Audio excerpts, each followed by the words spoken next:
தமிழ்நாடு முழுவதிலும் தாவேக சார்பில் வாக்காளர் பட்டியல் சிறப்பு தீவிர திருத்தத்திற்கு எதிராக கண்டன ஆர்ப்பாட்டம் நடைபெற்று வரும் நிலையில் தூத்துக்குடியில் ஆர்ப்பாட்ட மேடையிலேயே கோஷ்டி மோதல் ஏற்பட்டது. இது தொடர்பான விவரங்களோடு இணைகிறார் எமது செய்தியாளர் முத்துராமன்.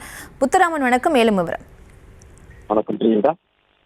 தமிழகத்தில் நடைபெறும் வாக்காளர் பட்டியல் திருத்தம் தீவிர திருத்தம் மூலம் வாக்காளர்களின் உரிமையை பறிக்கப்பட்ட வாய்ப்பு இருப்பதாக குற்றம் சாட்டப்பட்டு இதனை கண்டித்து தாவேக சார்பில் மாநிலம் முழுவதும் இன்று கண்டன ஆர்ப்பாட்டம் நடைபெற்று வந்தது.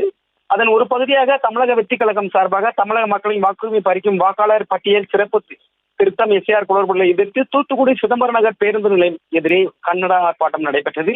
இதில் தமிழக வெற்றி கழகத்தின் எஸ்ஐஆர் கண்டித்து கைகை பதாகைகள் ஏந்தியவாறு 1000க்கும் மேற்பட்டோர் கலந்து கொண்டு கோஷங்களை எழுப்பினர். தூத்துக்குடியிலும் தமிழக வெற்றி கழக மாவட்ட செயலாளர் பொறுப்பு அறிவிக்கப்படாத நிலையில் மாவட்ட செயலாளர் பதவிக்காக போட்டியிடும் அஜித் ஆகனல், எஸ்டிஆர், ஷாம், ஜேகேஆர் முருகன், பிரைட்டர், கிஷோர், பாலா ஆகியோர் ஒன்றிணைந்து மேடையில் ஏறி கண்டன முழக்கங்கள் எழுப்பி வந்தனர். இந்த ஆர்ப்பாட்டத்தில் வழக்கறிஞர் பிரைட்டர் பேசும்போது மாவட்ட பொறுப்பாளர் அஜித் ஆகனல் பெயர் குறிப்பிடாமல் பேசியதால் கூட்டத்தில் சலசலப்பு. கூட்டத்தில் பலர் எதிர்ப்பு தெரிவித்த பிறகும் அவரது பெயரை அவர் உச்சரித்தனர்.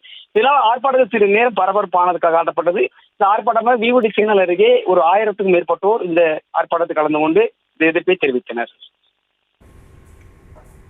விவரங்களுக்கு நன்றி முத்துராமன்.